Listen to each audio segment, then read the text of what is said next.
WSKY SkyRock Talk Radio, where the rock don't stop. 8-town, we're on the air, and I'm your host, rocking at the speed of light, Rockin Rog. I am the voice behind the rock, and we're styling, profiling, limousine riding, jet flying, and willing, dealing like no man can. So lock it in and rip the knob off of it. Welcome to the place for perseverance, passion, purpose, struggles, and breakthroughs, friendships, and new beginnings. The place that will change the way you live. This is a passion project and the way for you and I to give back. We've been diving into setbacks that were really setups for major success stories. We have found people, incredible people, amazing people that are exactly like you and like me, but they've done a few things a little bit differently, a little bit longer, and that's what's made them amazing. And always remember, we're only one small decision away from our next success story. This is season 1, episode 7. Thank you for joining us. Thank you for giving us feedback. Thank you for the words of encouragement. Thank you for subscribing to our YouTube channel, and make sure your profile is public. So when you subscribe to WSKY SkyRock Talk Radio, SkyRock Talk Radio will return the favor and subscribe to your channel so we can keep up with what you're doing and be there as soon as you upload a video. We are coming together, ladies and gentlemen, to build the strongest rocking, reaching our community, reaching our city with kindness movement that social media in this area, your area, has ever seen. Because the more we share our story, your story, the more lives we can change. So thank you for joining this movement. Thank you for joining our Facebook group, WSKY SkyRock Talk Radio. Hit us up on our website, skyrocktalkradio.com. Thank you for listening. Thank you for showing some love by clicking that support link on our website, because remember, every dollar counts towards spreading kindness throughout our city. And also, you can hear us on Spotify. Love and kindness to you. Be kind and love always, person to person, one kindness at a time. And let's reach our community, our city, with kindness. Let me introduce to you, ladies and gentlemen, an amazing young man that has done so much in so little time. And he has had setbacks, but he's using those setbacks as setups for a successful story. It's the one and only Mr. Trey Coleman. Welcome, Trey. Thank you. Let me go back a few years, probably 2013. You and I were sitting across a table at a restaurant, and I asked you about your why, your purpose, your vision, and what wakes you up and pushes you forward. And you said to me that you wanted to be the President of the United States.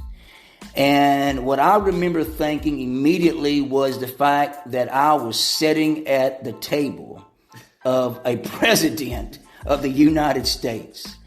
And what I want to do right now is let's sort of recap. You graduated from Peabody High School, and you are attending Southern University. Right. Start off by telling us about your journey toward politics, and maybe even some setbacks that have become setups. Because I also have seen some pictures of you and the governor, John Bel Edwards. So kind of talk to us about that journey that you've been doing. My journey, where do I begin? I think it would probably start in high school when I went to the Coach Trio program during the summers, and I met with Mr. Randolph Holland, him and his son, his family actually, and from there they told me and my group of friends that you all are some special young men. Y'all actually, do right, and maybe you all should do something progressive in the community, because at that time it seemed as if it only seemed as if young people would listen to other young people. So from there we kind of just, started an organization and went on from there. And I had always wanted to be an attorney, and something just told me, you can do more than just go inside of a courtroom and represent people. You can do it through public service. So I thought to myself, if you're going to do it, then do it. Go high. Reach for the stars. So now we're here now. Setbacks. It's been a lot of setbacks. And the older I get, I'm just learning that they come with life. They're going to keep happening. Nothing is going to stop them, but keep going. I have learned to just keep going. So. Now, how'd you get into politics with the governor? I was at the barbershop one day, and my cousin cuts at the time he was the state representative, his hair. So the state representative walked in, and my cousin, who's the barber, he asked me, he said, "You know that man over there?" I said, "Yeah, that's the state representative." So he said, "Okay, I'm gonna introduce you to him." So I had a conversation with him, we talked, and he ended up actually offering me a job that same day at the barbershop. And from there, I was working with the Louisiana House of Representatives, and then I went to the Senate under the direction of then Senator Bishop. And from there, I went to the Democratic caucus, and that's where I stayed for the duration of the time before I decided to go and pursue a political career. I have said on this podcast that having the power or opportunity to help someone and not using it is a massive disservice and opportunity missed. If you have a platform or an ability to help someone, use it, offer it, bring people with us where you are going. And you started this year, 2022, off in January with an amazing opportunity to march in a Martin Luther King parade by supporting voting rights. And you wrote on your social media, "Too often we see threats toward the voices of those who already feel as if they are not heard, mostly because what needs and should be said is a painful truth. The truth of accountability and action to ensure we speak our mind freely without persecution. Something said on paper, but not fully followed by those in power. If we don't learn from our mistakes, we are bound to repeat them."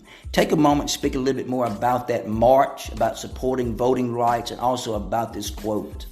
That march was amazing. I actually got to meet and march with Martin Luther King III through Washington. I forgot the bridge, but it was an amazing experience. It was humbling, and it made me think the entire day that my grandfather used to tell me he remembers he was in high school when Martin Luther King was shot.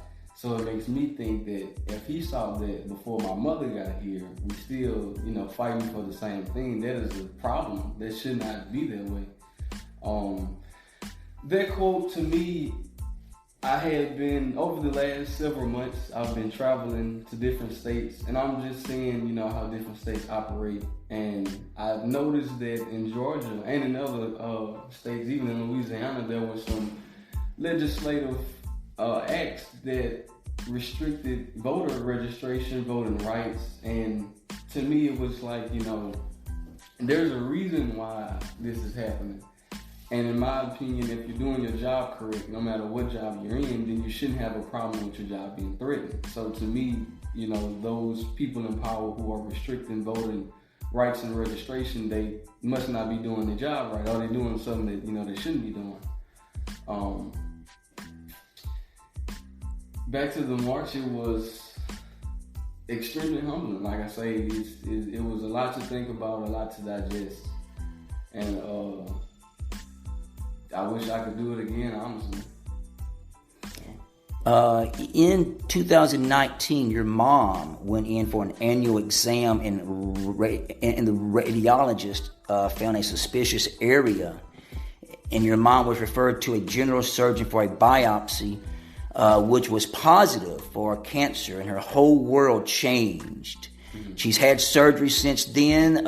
Cancer's been removed. She's had chemotherapy and radiation, and it's made it possible for her to be cancer-free. She has shared her story. She continues to share her story, continues to provide support for breast cancer patients, and she continues to advocate for others to be screened. And you wrote, "By far the strongest woman I know." Take a moment to talk about your mom. That's my girl right there.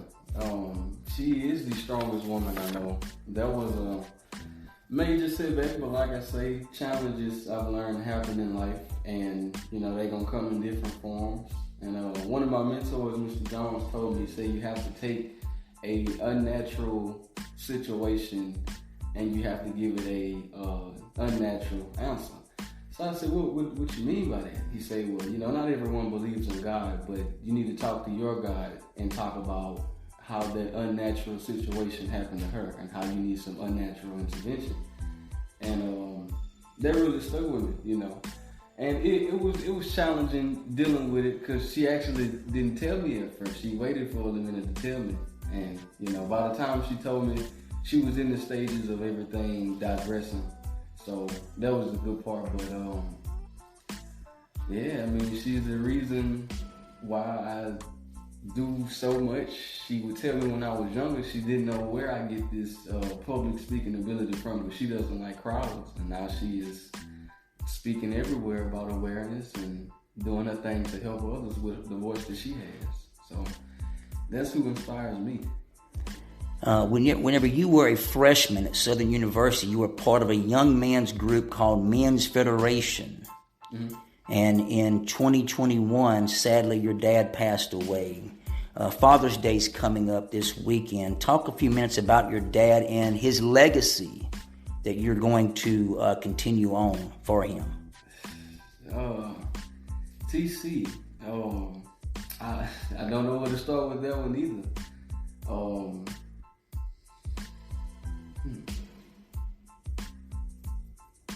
I know that Father's Day it's really my dad passed away as well, and about 20 years ago. So we're continuing to leave his legacy. A lot of stuff he's taught me. What is something he's taught you, your dad? Stand upright, stand up straight, and with whatever you go into it with your chest out. He also taught me how to fish as well. I'm a very good fisherman, but he taught me to go into everything with your chest out. You know, be aggressive about success because you only live once and only you can do certain things for yourself. So be very aggressive and sometimes selfish about success. Continuing his legacy, me and my brother look just like him, and my brother has a son, so my nephew look just like him, and we're just gonna continue to spread his name. We got the same initials, so that's good. As much as we can. We have a saying: "It's Campbell versus all y'all." That was his last name, so that's how we live. Although that was a tough time for the family, it brought us closer, and we hated that it happened like that. But you know, sometimes we need unfortunate events to bring the best out. Yeah. Talking about Martin Luther King Jr., August 1963, almost 60 years ago. I've read this twice so far on my podcast.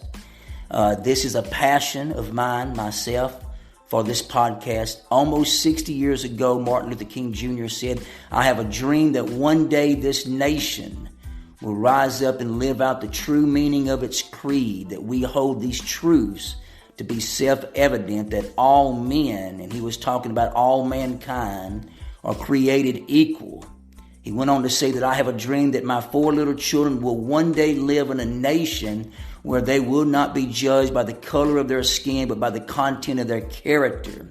From every state and every city, we will be able to speed up that day when all of God's children, black men, white men, Jews and Gentiles, Protestants and Catholics, will be able to join hands. And I've said on this podcast before that we need our teens and young people to understand that we cannot take back a bullet. Teenagers' lives have been destroyed. One lost their life through the bullet, and the other will spend their life in prison. So stay away from activities that bring trouble your way, and when problems arise, reach for a peaceful solution and not a gun. And I've also said on this podcast that when black children leave their house, parents don't know if they will live or die because there are senseless killings of crimes of hate. And in August of 2021, last year, you were part of a great event where people from all over Sinlock gathered at Cheatham Park, and you brought awareness of violence, and you tag teamed with our good friend Wayne Compton. and other co-founders, and you brought vendors together to show off talents and skills. There were local city officials and public officials that were present. You've lost a few students that you went to school with. I've lost a few students that I taught.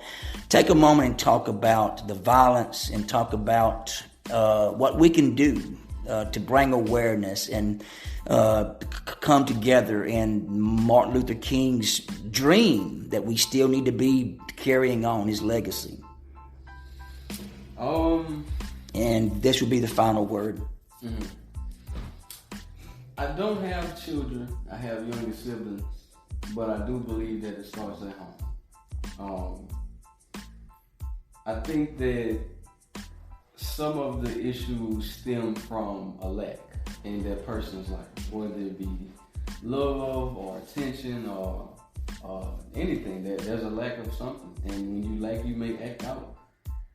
The violence in this city, though, there's 1,001 reasons that we could point towards or to, but I think one of the bigger ones, one of the ones that should be at the top of the list, is accountability. And I don't see too much accountability from not only those who are in power, but those who have direct access to these to this group of people who, you know, create so much violence, which in Alexandria are people under the age of 23 and 24. And there's just not as much accountability, which, you know, leaves people to go and do it more. What solution to that do I have? Several. But I think it takes having a conversation. Because I have a friend, she told me, she said the thing that you don't know could come from someone who knows less than you. And that really, she told me that my freshman year of college, and that really sticks with me, and it makes me listen more because there's a reason for everything, you know, and the outcome of those actions are not good when it comes to violence, but there was a reason for that person to do what they did. But like I say, that lack maybe no one listened to them and no one's having a conversation with them to begin with. So I think there are several reasons. There's so much tragedy in this city. We can invest more with our money, our time. You know, it doesn't. It's free to say, how are you today? That's free. You know, most people don't do that now. We're in the mindset of we don't want to talk to anybody, rightfully so because of the virus. But you know, chivalry and not even chivalry, but just generosity is dead. We can go on for days about crime and violence. But until we take self-accountability, you know, not just young people who are doing it, not old people who are doing it, but everyone as a collective, with whatever situation they're in, I think accountability will then get everything lifted off the ground, because then they can say, you know, everyone makes choices in life, but you decided to make this choice, so now you have to suffer that consequence. Not too many people know about consequences, so. How can someone reach you, contact you? Social media. My name is Treys Coleman on all platforms. Reach out to me. I'll answer to anybody. We can talk about anything.